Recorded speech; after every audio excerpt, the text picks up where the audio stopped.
So guys welcome back to my YouTube channel the Human Nature के एक और खूबसूरत व्लॉग में आप सभी लोगों का तहे दिल से स्वागत है दोस्तों।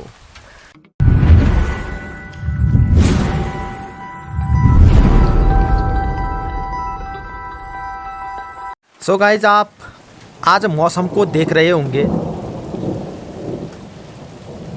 और आप सुन भी रहे होंगे कि मौसम किस तरीके से आज बरस रहा है। एक कहते हैं ना आवाज़ करके बरसना, तो आप सुने मौसम की जो एक आवाज़ होती है ना, जब बादल से बादल टकराते हैं और भाई मेघ बरसते हैं, तो वो आवाज़ भी आप कहीं ना कहीं शायद सुन ही रहे होंगे। और अगर मैं बताना चाहूँ तो ये देख सकते हैं आप, ये पूरा 8 गांव सीलिंग का क्षेत्र है। थलकेदार मंदिर यहाँ पर पड़ता है, बट उसके बावजूद आप देख सकते हैं पूरा जो क्लाइमेट है, मैं ये कह सकता हूँ कि जो बादल थे आसमान के वो नीचे आकर रुक चुके हैं, क्योंकि कुछ भी नहीं दिख रहा है दोस्तों। और बाहर आकर मैं वीडियो बनाऊं इतनी मुझ में भाई हिम्मत नहीं है। गाइज जब मैं छोटा था, लगभग 7 साल का हुआ करता था मैं, तो वड्डा में मार्केट में हमारा पुराना मकान था। और पुराना मकान जो पक्के वाला होता है, आप शायद अभी कुछ व्यूवर्स मेरे जो पहाड़ी व्यूवर्स हैं, मतलब उत्तराखंड से जो ब्लॉग रखते हैं, तो वही उनको पता होगा कि जो पक्के वाले मकान होते हैं तो उनमें क्या होता था कि मतलब जब बारिश पड़ती थी तो फिर वो चूता था। अब ये पहाड़ी लैंग्वेज में हो, यानी कि भाई जो उत्तराखंड से मुझे देख रहे हो तो समझ रहे होंगे, बट जो प्लेन्स के देख रहे हैं मुझे सब्सक्राइबर्स मेरे फ़ैन, तो मैं उनको ये कहना चाहूँगा जो पक्के वाले मकान होते थे पुराने, तो ऐसी बरसात में वो जब मतलब लीक करते थे, लीकेज जैसे गिलन लीकेज करता है ना, ड्रम हो गया, गिलन हो गया, तो हमारे जो पुराने मकान हुआ करते थे उत्तराखंड के, तो वो लीकेज करते थे। तो फिर हम पहाड़ी मिस्त्री बुलाया करते थे और वो अपनी हथौड़ी और छीनी लेकर आया करता था, जिससे वो छत में जाने के बाद एक एक पत्थर को अपनी सही जगह पर लगाया करता था। गाइस जब ये बात आती है कि भाई मुझे कैसे पता, दोस्तों मैं अपने आप को बहुत ही ज़्यादा खुशनसीब मानता हूँ कि मैं उस पीढ़ी का बच्चा हूँ।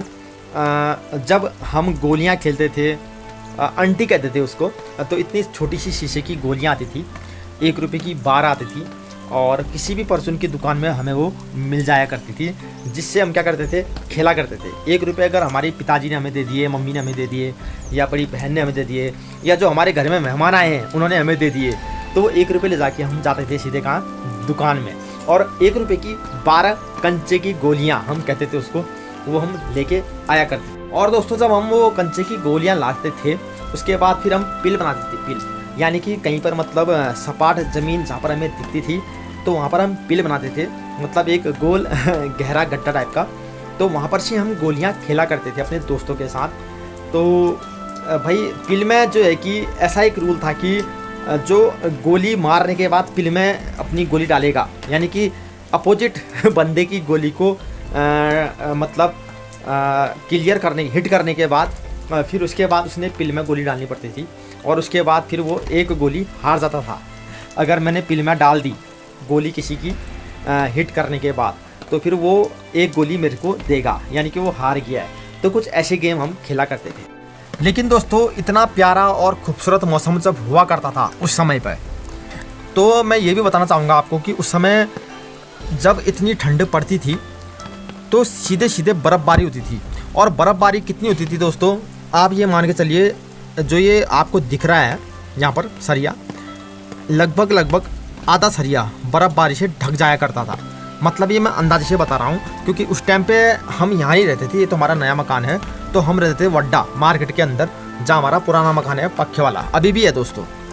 और गाइज मैं ये भी बताना चाहूँगा आपको कि उस समय होता क्या था कि परिवार के सारे सदस्य एक साथ बैठा करते थे और अंगीठी में लकड़ियाँ लगाया करते थे, क्योंकि भाई हमारा जंगल पड़ता है सेला, जो सुवाकोट में आता है, तो सेला का जंगल कहते थे। और सेले के जंगल में जब कटान पड़ती थी तो बरसात से पहले, यानी कि जो ये जाड़े का मौसम है और पता है भाई कि बरसात होने वाली है, तो उस जाड़े की बरसात से पहले ही ये अनाउंसमेंट हो जाया करता था।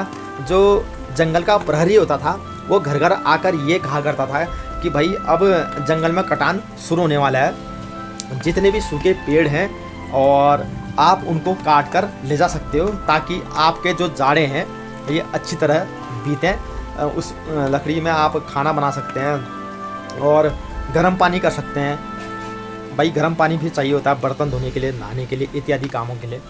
तो वो भी एक दिन थे दोस्तों, और ये भी एक दिन है। सो गाइज, इस मौसम को देखकर मतलब वो पुरानी यादें याद आती हैं यार। ऐसा लगता है कि काश वो पुराने दिन लौट के आ जाएं हमारी ज़िंदगी में। दोस्तों अभी की लाइफ में क्या है कि इंसान के पास सब कुछ है, मोबाइल है, लैपटॉप है, इंटरनेट है, एलईडी टीवी है, सब कुछ है। भाई ठंडा लग गया तो फिर घर में गर्म एसी भी है। लेकिन दोस्तों मुझे ये लगता है, मुझे फील होता है कि इतना सब कुछ होने के बाद भी भाई कमी है, एक चीज़ की तो कमी है। जी हाँ दोस्तों, और वो कमी है अपनेपन की। आज भले घर में 10 सदस्य हों या 5 सदस्य हों, भाई सब अपने अपने काम में इतनी व्यस्त हैं, सबके पास अपना अपना एंड्रॉयड फ़ोन है, इंटरनेट है।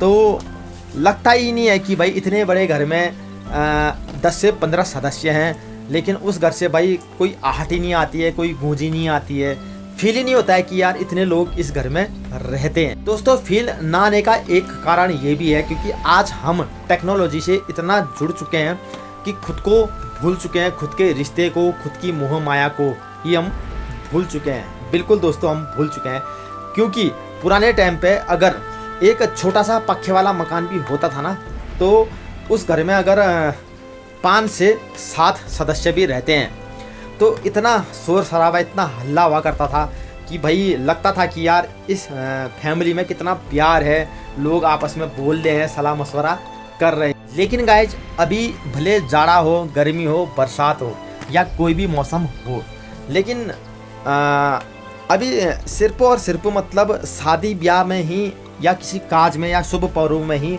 लगता है कि भाई इस घर में लोग रह रहे हैं। अन्यथा मतलब मुझे ये फील होता है, मतलब पर्सनली मैं ये फील कर रहा हूँ कि अभी के टाइम पर इंसान अपनी अपनी लाइफ में इतना बिजी हो चुका है कि भाई उसको अपने फ़ोन से ही फुर्सत नहीं मिल रही है। तो वो क्या ही अपने बड़े भाई से, अपनी भाभी से, अपने माता पिता से या अपने घर के किसी और सदस्य से अपने दिल की बात कहे और उनसे ये कहे कि भाई मुझे ये दिक्कत है, मुझे ये प्रॉब्लम है, आप मुझे कुछ बताएं ताकि भाई मेरे ज़िंदगी के जो रास्ते हैं बंद पड़े वो खोलें, और वो रास्ते खुलते हैं तो मैं अपनी लाइफ और अच्छी तरह से सर्वाइव कर सकता हूँ। लेकिन दोस्तों ऐसा नहीं है, इंसान अपनी लाइफ में इतना बिजी हो चुका है कि उसको बस एक फ़ोन चाहिए और एक टाइम से खाना चाहिए। बाकी तो उसको पता ही नहीं है कि भाई मेरे पिताजी शाम को किस समय आ रहे हैं, या मेरे घर में क्या चल रहा है, या मेरे घर के किसी सदस्य के साथ क्या प्रॉब्लम है, ये उसको पता तक नहीं है दोस्तों। और जी मतलब बिल्कुल आप कमेंट बॉक्स में ये मेरे को रिप्लाई ज़रूर करना कि मैं सही कर रहा हूँ गलत कर रहा हूँ। बट दोस्तों मैं इतना ज़रूर कहूँगा कि जज्बाती होने की कोई बात है ही नहीं इसमें। जज्बाती तो हम तब होते जब हम अपने जज्बातों से जुड़े होते, लेकिन आज हम शायद जज्बाती लेस हो चुके हैं। हम सिर्फ अपने आप से ही मतलब रखते हैं, अपनी खुशियों से ही मतलब रखते हैं। यहाँ तक मैं कहूँगा कि दोस्तों हम अपनी ज़िंदगी में इतना बिजी हो चुके हैं कि हमें किसी और की कोई परवाह है ही नहीं। दोस्तों ये थॉट मेरे को एकदम आया, मैं खाना खा के जैसे अपने छत पे आया तो मुझे लगा कि मैंने इस बारे में डिस्कस करनी चाहिए, क्योंकि मेरे को पता है जब मैं 7 साल का था तो वड्डा में इतनी बर्फबारी हुई थी, और उस टाइम में मैं वड्डा मार्केट में रहता था।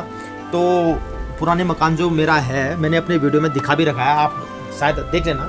तो वीडियो लिस्ट में आप जब जाएंगे तो मैंने पुराने मकान का पूरा ब्यौरा दे रखा है, जहाँ मेरी जन्मभूमि है और जहाँ मैं पैदा हुआ था। तो वड्डा के बीच मार्केट में ही मतलब मेरा पुराना मकान है पक्के वाला। अब तो वो छीण छीण हो चुका है, मतलब टूट चुका है।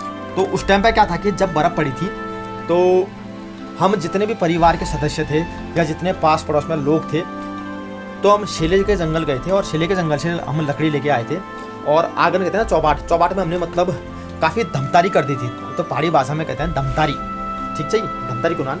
तो हमने धमतारी मतलब कर रखी थी आग से, और सारे लोग आस पड़ोस के वहाँ पर आग सेकने को आए थे, और इतना अच्छा लग रहा था। हालांकि बर्फ़ पड़ी थी लेकिन फिर भी हमें ठंड महसूस नहीं हो रही थी, क्योंकि अपनों के साथ इस कदर बातें हो रही थी, इस कदर सुख और दुख बांटे जा रहे थे कि वो जो -डिग्री का तापमान था वो हमें फील ही नहीं हो रहा था, हमें ठंड लग ही नहीं रही थी। एक तो अपने बड़े बुजुर्गों, अपने सयानों की बातें सुनकर हमें गर्मी फील हो रही थी, अंदर ही अंदर से हम गर्म हो रहे थे, क्योंकि ज़िंदगी की सीख के बारे में वो काफ़ी बातें बताते थे।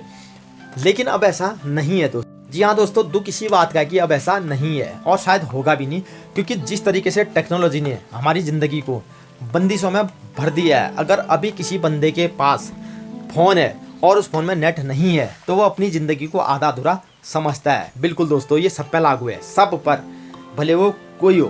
लेकिन पहले ऐसा नहीं था दोस्तों।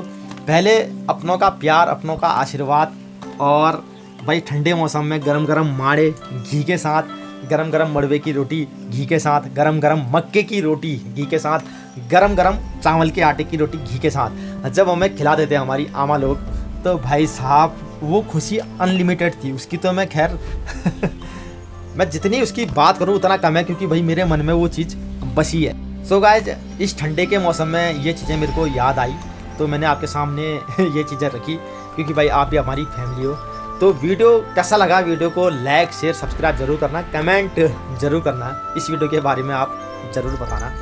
तो अगर आप बताएंगे तो मैं पुरानी यादें जो हमारे बचपन में भाई हमने जी थी अपनी ज़िंदगी, उसके बारे में कुछ और बताऊंगा। शायद जो उस समय की चीज़ें मेरे पास रखी हैं, क्योंकि पुराने समय की जो चीज़ें मैंने जोड़ी थी तो वो यादें भी मैं आपके सामने शेयर ज़रूर करूंगा अपनी वीडियो के माध्यम से। तो वीडियो कैसा लगे वीडियो को बताना ज़रूर, कमेंट बॉक्स में अपनी राय ज़रूर देना। तो ठीक है, मिलते हैं ऐसे किसी खूबसूरत से ब्लॉग में। तब तक के लिए रखिए अपना ख्याल। Take care. जय हिंद दोस्तों।